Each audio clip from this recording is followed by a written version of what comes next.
here's the thing about the gratitudes is it doesn't really matter if I like it or not. Like, that's just an opinion. I think a lot of this stuff is complete hoo-ha. Like, I think it's nonsense, except here's the thing is it actually works. I still almost partially throw up when I think about writing gratitudes half the time. I don't even like the sound of it. I know it sounds lame, people, but it's not. I promise. Hasn't been a single time that I've done it that I don't end up happy at the end. Like it doesn't matter what I think about it. Just like it doesn't really matter my opinion of gravity. Like it's like it's precious that I think, well, this is how I think about it, so that's how it's going to be. It's like, no, some things just work. Like this is how it is. So like if you think it sounds silly, you're right. It does. It sounds really silly. What's silly is not to do it because it actually works. Because if I don't do it, it just means, oh, I want to be miserable. Welcome to Beats Working, Winning the Game of Events, where we share stories and strategies to turn any event or life moment into something unforgettable. Events are wild, and the people who work in them are some of the most resilient humans on Earth. If you know, you know. So come with us behind the curtain for a look at their most memorable experiences. As they say, the show must go on, so let's get on with the show.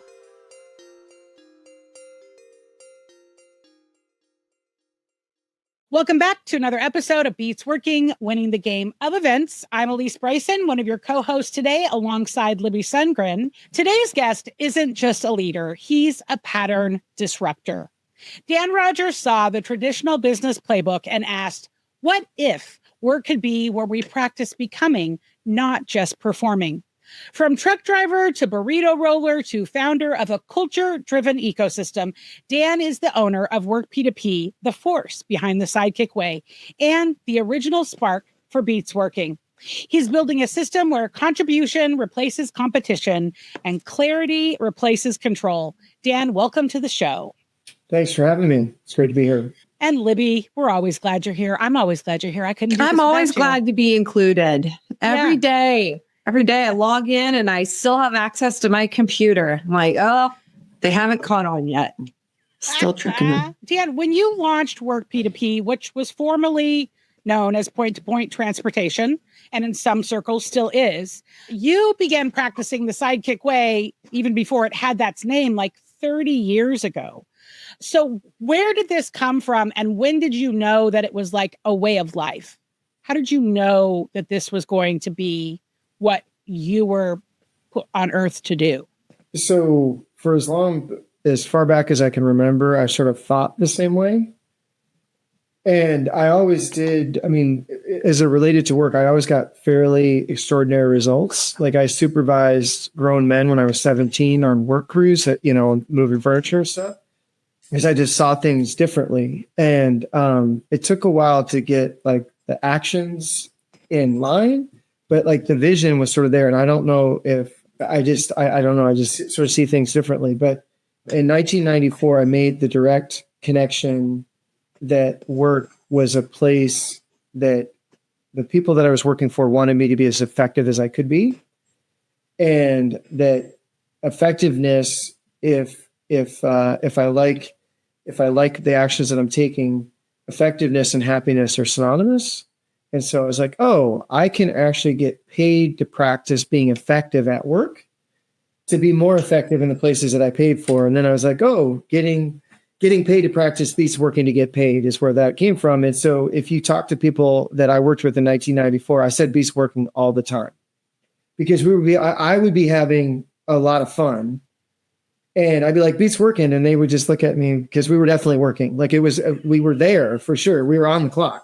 But I mean, I had done a bunch of other things before that it was way more miserable. It paid better too, but it was miserable, right? And so that's where it comes from. And then from that point forward, it's just been ingraining more and more. Yeah. Yeah. I don't know that I look at things as differently as you do, but I know for a very long time, going way back to the early magazine days when Libby and I first started working together, we would say it's not a job, it's a lifestyle. Because like when we showed up at work, we were the same as how we showed up in all the other places of our life. And it all felt very fluid, for lack of a better word. Yeah, no, I think we've talked about this plenty.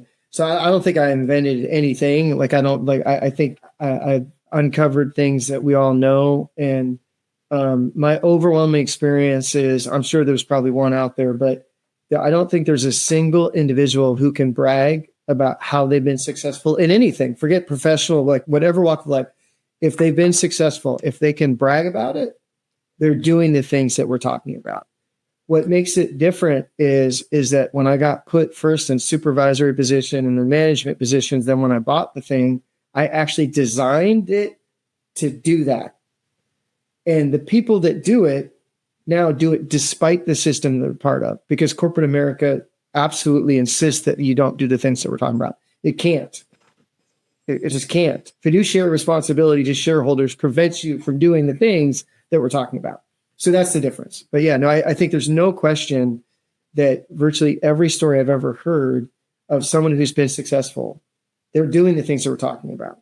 But and the people that do this successfully in corporate America do it despite what the job description says, despite what the objectives of the quarter are. Yeah.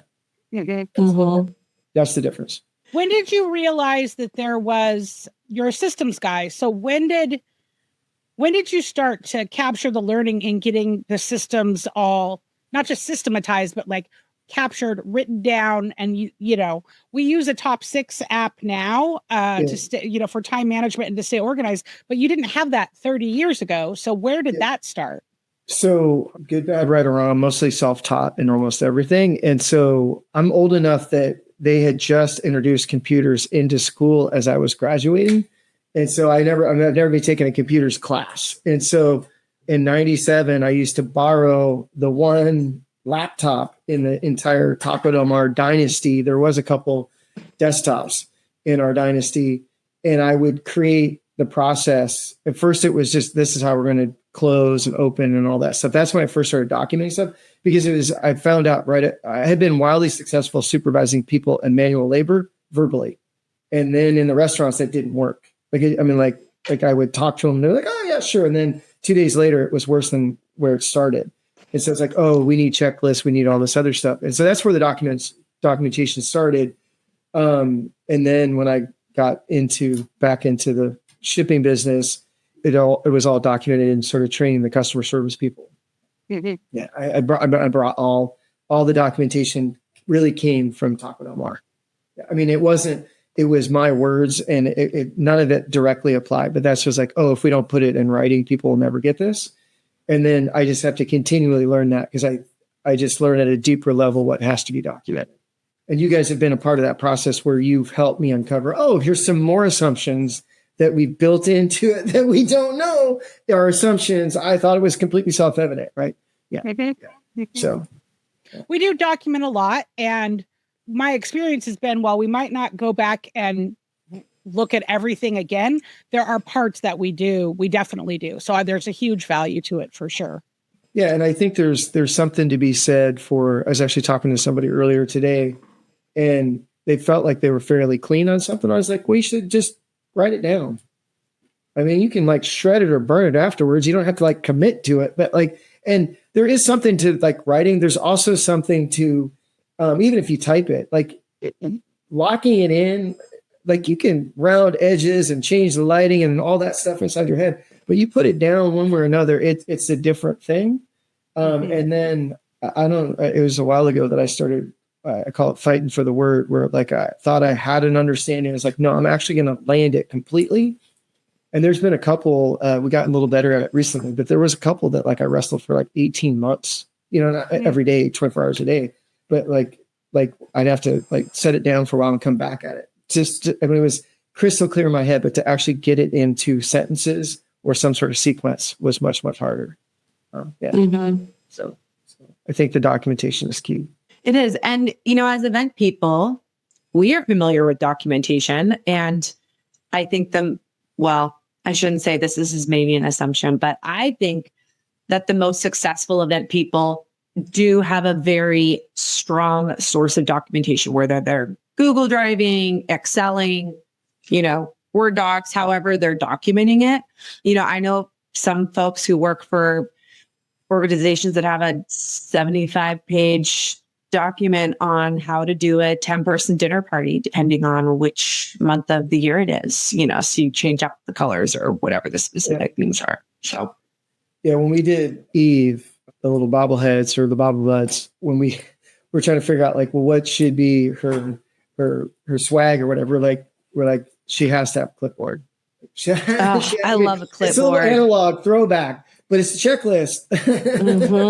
Libby just got really excited. She got really excited. It has to have a checklist. Yeah, no, it does. And, you know, I'm a little bummed I don't have my clipboard here with me to show you guys, because you can open it and put things inside. And then there's also a little tiny compartment on the bottom that you can put pens or, you know, lip gloss in. And then there's also a clip on the front. Yeah.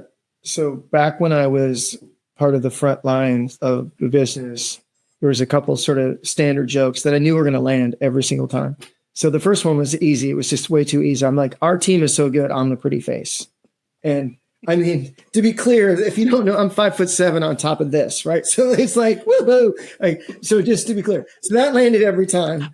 And then the one, and I didn't try to land the second one. I didn't try to land the second one unless it was obvious. And if it was obvious, I knew it was going to kill, which is I'm like, well, our sort of ideal client is an anal retentive control freak.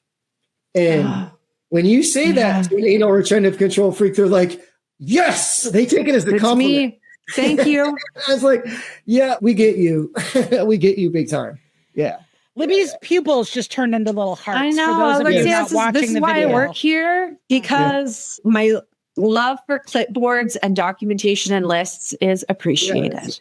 And it's funny, in some of the networks that we're part of, you know, no one would ever say anything bad about anyone behind their back, because everyone's just, you know, whatever. Never. But on the loading dock, all truths are revealed on the loading dock. And, you know, when you hear folks, they would complain about people. And I'd be like, no, actually, they just have really clear standards. And if it's a simple failure to follow directions, you know what I mean? Like there's been people that we've worked with over the years that had really, really tough reputations. I think they're unbelievably easy. Just don't drop the ball. Like, I mean, like when they clearly tell you what the line is, then just be above it. Like that's not, you know, and I honestly can't think of any of those people who, when it was very rare that they would make a mistake, but if they made a mistake, they would completely own it. They never threw anybody under the bus.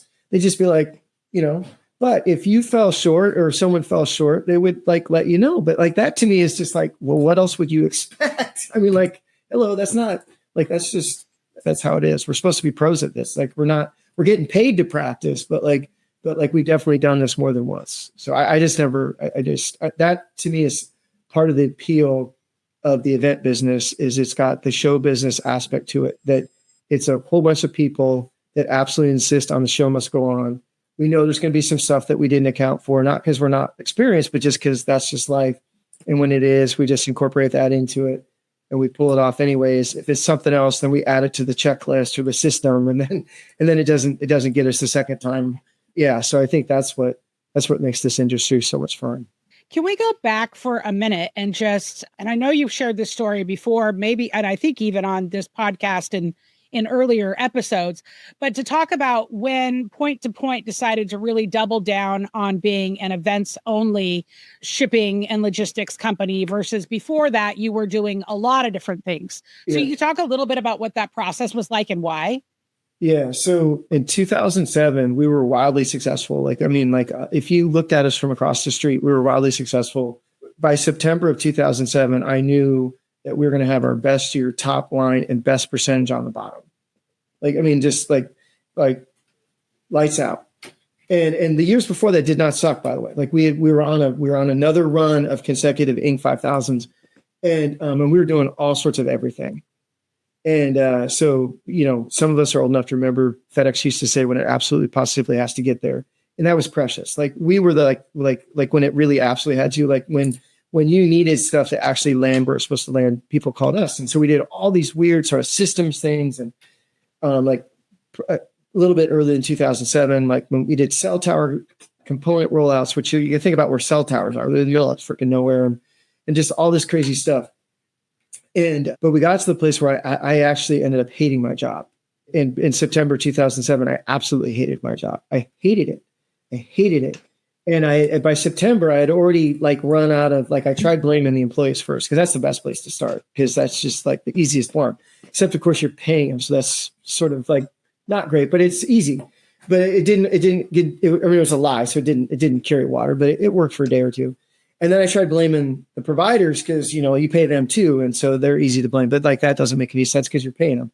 And then I tried blaming the customers, and that didn't work any because they're paying us. And even tried blaming the clients, but that's our best customers. So that didn't make any sense either. And eventually, of course, I knew it was my problem. And what had started is that we just didn't have enough vision on what it was. We had entirely too broad of a vision, and too broad of a vision is the same as no vision at all. And so when we looked at what we thought we could really be world-class at, and what we thought what had the longest legs to it, I thought it was events. And it's just a matter of when you look at, so we were fortunate at that point. We're working with, as we do now, some of the most successful organizations to ever grace the earth, at least for-profit organizations. And they were spending most of their time, money, and energy on these single corporate events.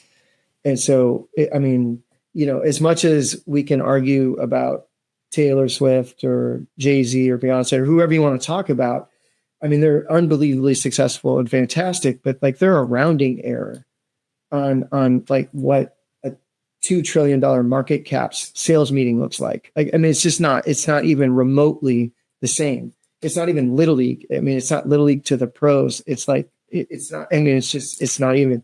So we were doing all of that and a whole bunch of other things. And so we're just like, we're going in on corporate events. We're going all in on it because it's the coolest thing out there. And it's not the coolest thing in terms of anything else. It gets the best talent on the planet with the best resources in terms of money and energy else. And it gets the most focus. And so it's like, that's what we're going to do. And we also felt like we had a pretty good offering for that as well. So, I mean, that helped. And I think the other things, as cool as they are, and as, you know, socially cool as they are, they're actually pretty easy to do. And if you can't roll 10 or 100 city tour or whatever, it's the same show over and over again. Like, I mean, come on, like, they print the t-shirt 6 months in advance. Like, you know, we're doing something next week for a very large brand, and they have no idea what's happening next week. Nor do we, but we're going to pull it off because that's corporate dance. So like the shirt was not printed, you know, 6 months in advance. And so I've been saying since the 90s, like around the corporate events, like we'll know what we'll have done when it's over. And so we like that, and we're pretty good at it. And that to me is what, and that's why we chased it. It's like, this is way more fun, and it's just what we're called to do. So, yeah. You hear that, listeners? Dan said, you event people are the best talent on the planet. Came right out of his mouth. And the other thing I will also say too, just so you don't think I'm a complete blowhard, is sane, rational, well thought out people don't make it 3 years in this business. Most of them don't make it 2 days. That tracks. I would agree with you. If you've been in this business for more than 3 years, there's something wrong with you. That tracks. No one in their right mind stays. So this is 100% true story, and I'm going to try to tell it generically and not just so no one accidentally gets outed. So it was probably late 2020 or early 2021. So it's the middle of COVID. And I was talking to somebody in our industry who's a corporate event, face-to-face, you know, on-site psycho. And they were saying, you know, we were getting caught up. People. And they were saying they were genuinely humbled and grateful that they had gotten a studio gig. So they were basically showing up at a studio, the same chair, doing the same thing for 8 exact hours a day, and then going home. And they're like, I just want to get out on the road and get my ass kicked. Like, I mean, they were just like, it's so boring. And I just started laughing. I'm like, only someone like us would complain about a nice set standard easy. I'm like, she's like, I get my lunch the same time every day. You know, it's just like, it's not, we need those people. Like, we need those people to keep the airplanes flying. Right. But like, so it's not a good thing or a bad thing. It's just a different thing. Right. And so event people couple screws loose. Yeah, for sure. For sure. Well, and I remember when I started, you were like, welcome to the land of Misfit toys. Mm-hmm. And I was just like, yeah, that's right. Because it is like event people are cut from a different cloth. Yeah, Well, to me, the people that have grown up from show business that weren't fortunate enough to be successful in show business. Show business is very cool and profound respect for it. But it's a short list of people that get to actually do it for a living. But there's a bunch of people that sort of start there and then they're like, I got to actually eat. And so they end up in corporate events, but they have that same mentality of, hey, the curtain's going to come up and the people are going to show and we got to crush it. And I think that's, it's the people that I've seen that have been the most successful, the people with decades of experience, like the lifers, they invariably have some theater experience, or they're just a straight, complete psycho meeting planner, which is a whole different level of show business when you're herding cats both above you and below you. I mean, it's one thing to herd cats, but usually only in one direction. But meeting planners have to answer up and down. They have cats on both sides. And left and right. Oh, totally. One of the most successful I've ever seen. We did an event and we're doing a series of pre-cons. And so she would lead the introductions to the venue every time. And she would always go last. And then she would say, and I'm the glue that holds this all together. And I was like, yes, you are. But yeah, I mean, but that's what a meeting planner does. Like, you know, they have to hold, they're the glue that holds everything together. Or, I mean, that's the nice way of saying it. The accurate way of saying it is they have to herd cats up, down, left, and right. Well, and glue is often a lot. I mean, you could also put culture in there. Like culture holds everything together. And absolutely. And you put a lot of intention around the culture and the culture building that happens not only inside work P2P, but outside too with everyone we work with. Can you talk a little bit about that? Yeah. So again, this is all like, there isn't an individual that wouldn't do this. The difference is, so I don't know that I've shared this exactly, but so this is like 1997. I was wearing a suit. I had taken the jacket off, but I was wearing a suit with a tie, and I was the only knucklehead doing that because I was on site with like 30, or I was on site at a corporation, and we're having a meeting around an event of all things, and I thought I was way over my skis. You know, I was a former truck driver and burrito roller, and now I'm wearing a suit trying to like impersonate this thing. And I knew a couple of the people, and they were way, way smarter than me and way more professional, way more experienced. And they're like, well, it's just business. I was like, just business? Like, what do you mean just business? And I understood what they meant. But I was like, well, why would business be different? I mean, why would I be wildly different? And I want to be somewhat careful. I think this is sanitized enough. I used to live in a place where you had to take public transportation to get off the island. And you couldn't get off the island otherwise. And I would see one of my clients on the ferry. And so like, I knew that they were a really, really good person. And they were actually really good to us. But there was times when I saw them interact and I talked to them a little about it, and they're like, well, it's just business. And this person was, and not that I'm a bad person, but this person was a much nicer person than I was. Like if you were going to pick who your neighbor was, you'd much rather have this person as your neighbor. But if you're going to pick somebody to do business with, you'd pick me. And that doesn't make any sense to me. It's like, why are you a different person at work? And that's because this whole design thing, the way that work is designed, it encourages, incentivizes. In some places, if you have the right title, you are legally obligated to do things that makes you a very bad neighbor, but a very good business person. And that's just, so all we did is we were privately held, so we can do whatever the hell we want within reason.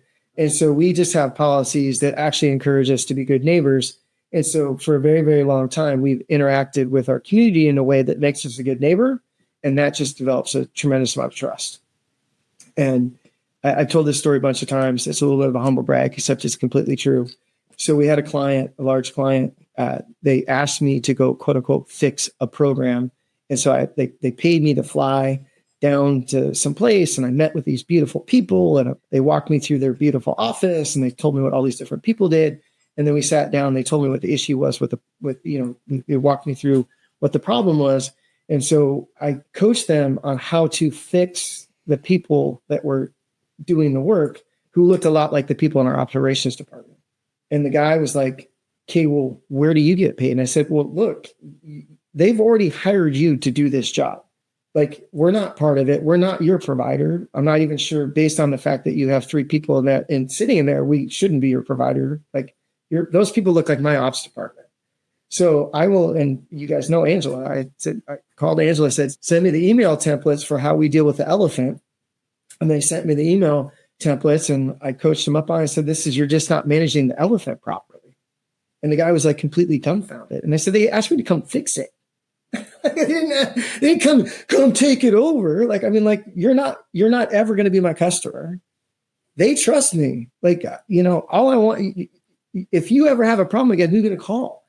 So I'm going to call you. I said, yeah, dude, like, hello, figure it out, man. Like, it's like some shit little project, like whatever. Or like the guy's going to call me for a lifetime. Like, it's like, why would you, it's stupid business to do it. It's actually really smart business to just build trust.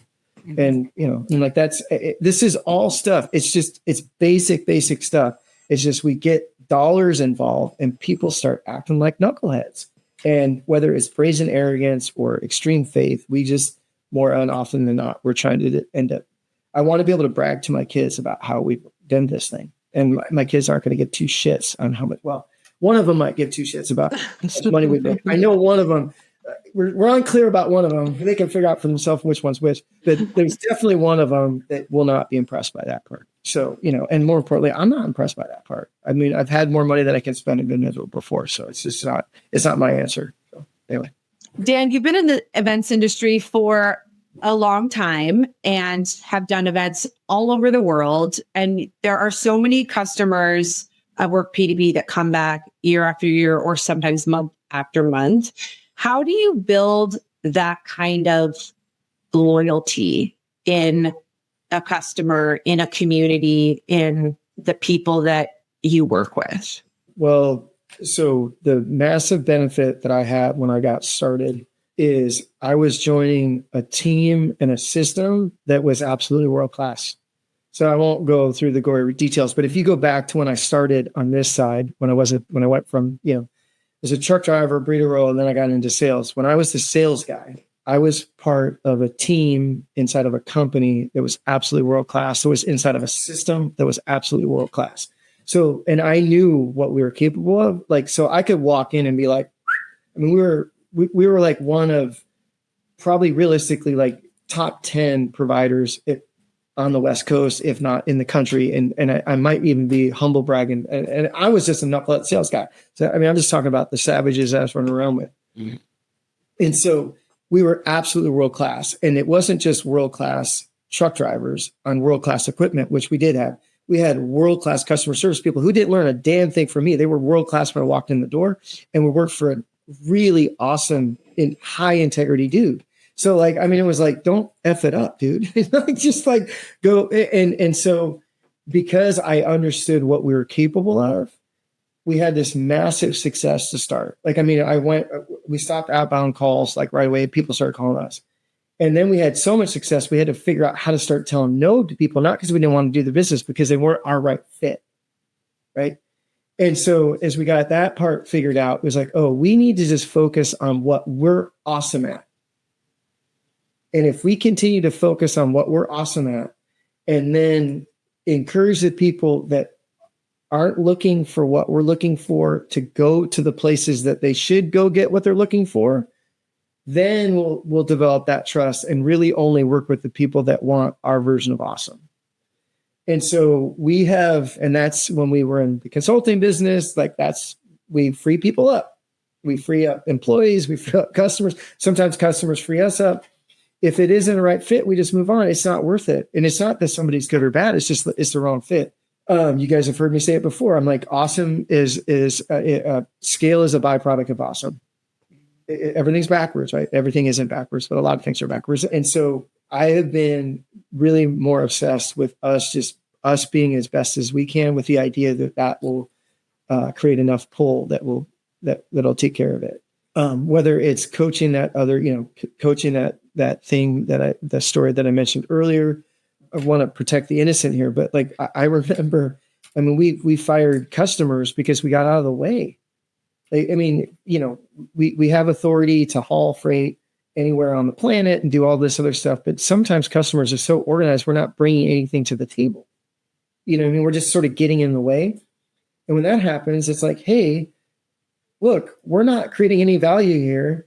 We've already talked to these other people. They're more than prepared to work direct. Why don't we just get out of the way? And they look at you like you have four eyes. And it's just like, look, man, you're going to figure this out.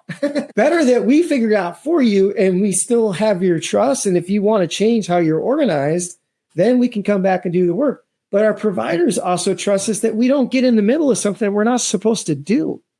It's too hard convincing people that you belong in something that you don't belong in. So it's just do what you're supposed to do and get out of the way. And frequently, and you guys have been a big part of this on some of the stuff that we've done, but we've done it for a long time. When we're learning stuff, we'll tell people, hey, we're going to learn, we're going to learn on this. We'd love to help you as we're learning, but we are learning on it. And if we get really good at it, we might charge money for it later, or we're charging money for it now, but we are learning or whatever. And that's just, I think, it's just way easier. It's also a lot more honest, and it's entirely too hard to keep multiple versions of reality. I have a hard enough with one version of reality. I can't do multiples. So it's just way easier just to, I mean, a huge part of when I've talked to people internally, I'm like, when all else fails, tell them exactly what you're thinking. It's your get out of jail card. I mean, the truth. The truth is, just tell them exactly what you're thinking. Yeah, very helpful. What practices keep you aligned when your clarity gets murky or your momentum dips? Because the last time I checked, you are human. Yeah. Oh, yeah, for sure. Mm-hmm. Yeah. Mm-hmm. Yeah. So I'll try to answer this in a way that would be translatable. So invariably, when I'm not in alignment, there's the period of ignorance where I have no clue and I'm just in it.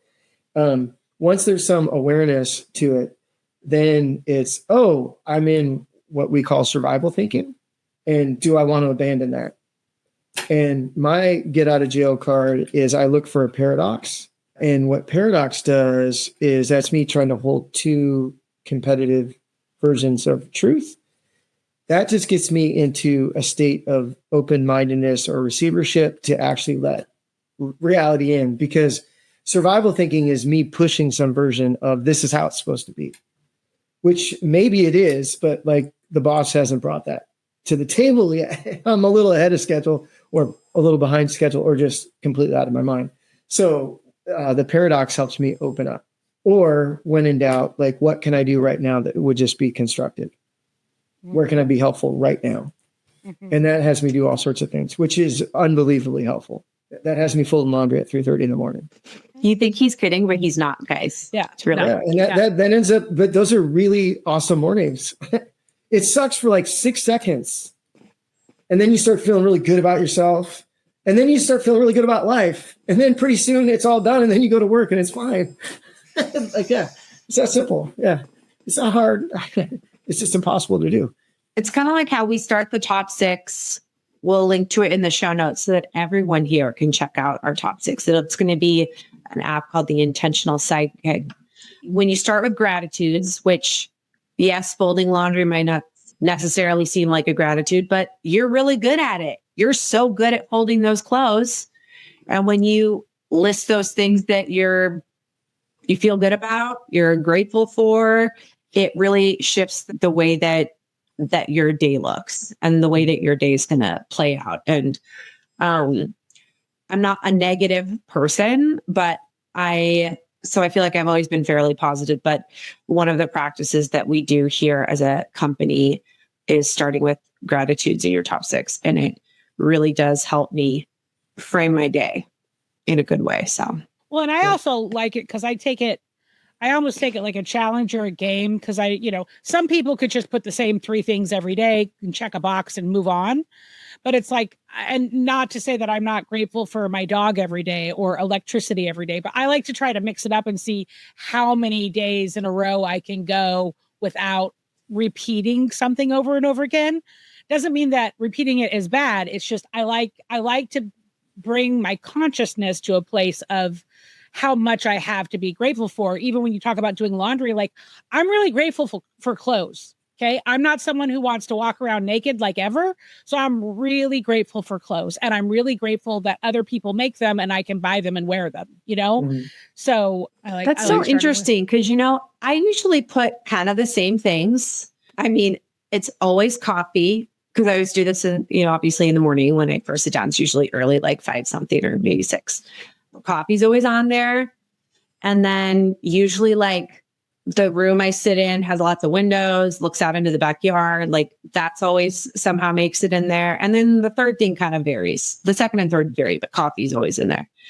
And while they are a lot of times the same, I think it helps me, in a world where there are so many things and it is very easy to get caught up in what I don't have, what someone else might have, what I don't have. It really just reminds me that just having that coffee and just looking outside and seeing green things, like those really do like bring me joy and make me happy. And I don't really need all those other things. I'm happier when you have coffee too, for the record. I know. Like, we all are. Well, you guys have seen the latest version of evolution of the restraints, but they've been evolving for a while. And originally it just started off as opinion. My opinions don't matter outside my own head.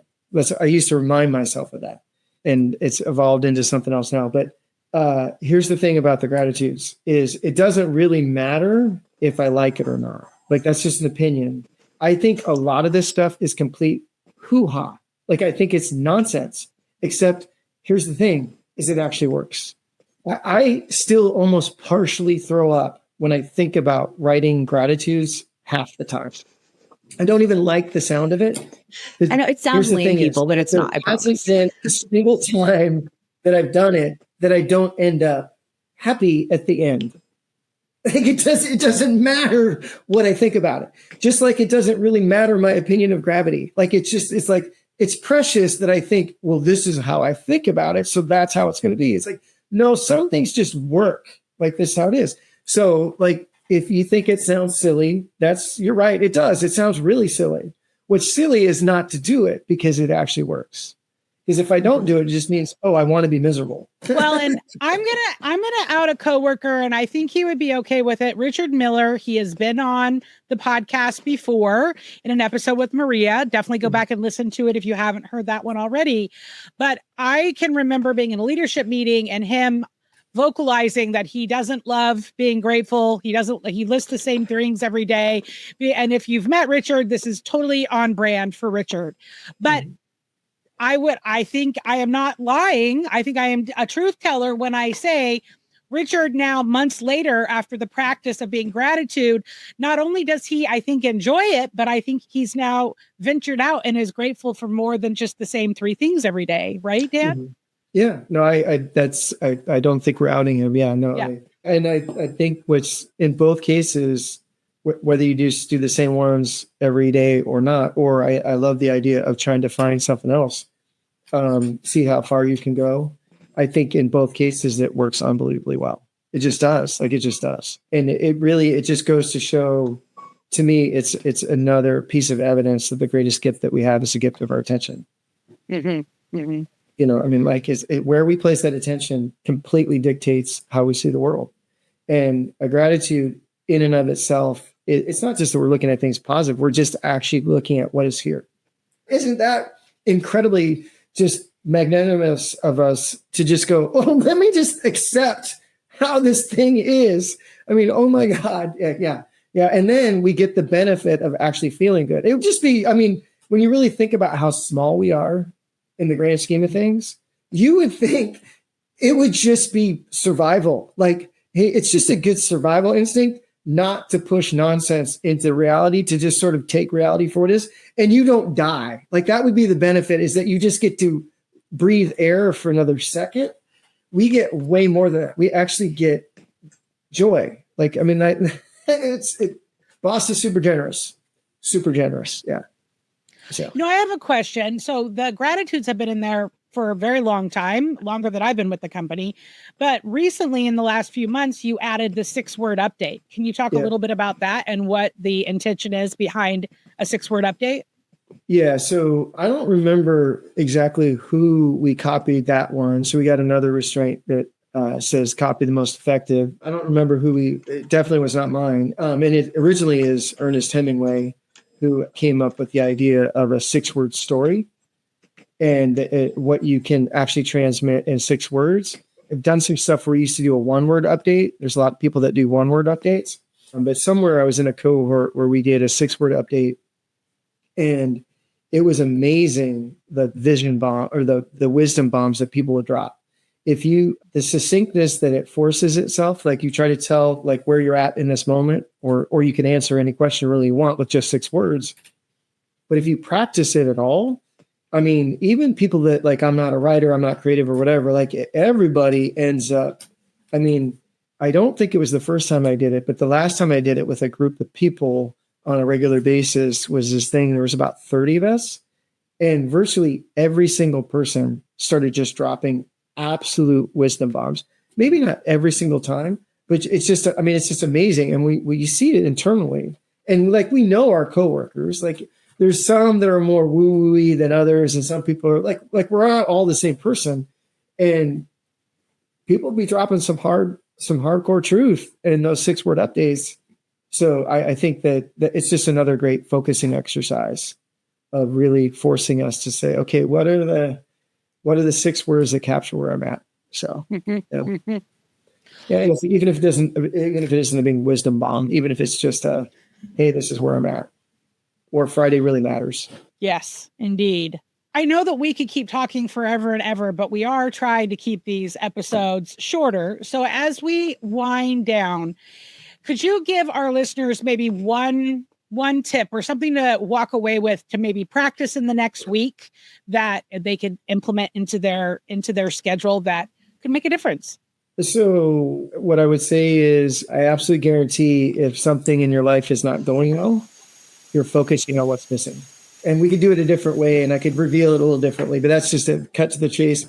And if you do that without intention, I think it's very constructive to say, I am going to choose to focus on what's missing and use it as an exploratory exercise, knowing, and I've attached the safety rope and I'm going to go explore for the sake of what's missing.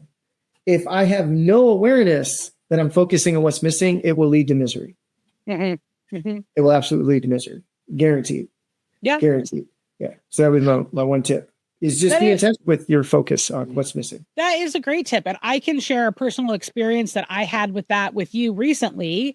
We had applied for an award for the Sober Curator, and we didn't win. And I was sad. We also spent money on it. So I was like, well, we lost money. But I was focused on what wasn't there. What wasn't there was we didn't win the award. But then I had to, when I stopped and really thought about what is actually here, is the fact that I even thought we were good enough to apply for the award. Like that's a lot. Well, that is a wrap for this episode of Beats Working. If you have an idea or you want to reach out, please email us at info@beatsworking.show. Dan will be back to future episodes for sure. If you want to check out him and his restraints, you can reach him at dantrogers.com. There's a direct link to get at him on LinkedIn. And remember, every detail matters, every moment counts, and no matter what, the show must go on. Thanks for listening to Beats Working, Winning the Game of Events, where we explore what it takes to make moments unforgettable. If you're leaving with a little more inspiration, a little more perspective, and a big side ache from all of the laughing at our funny jokes, then we've done our job. Beats Working is a Work P2P production. If you've enjoyed this episode, please don't forget to subscribe, rate, and review us on your favorite podcast platforms. Your support helps us keep the magic going.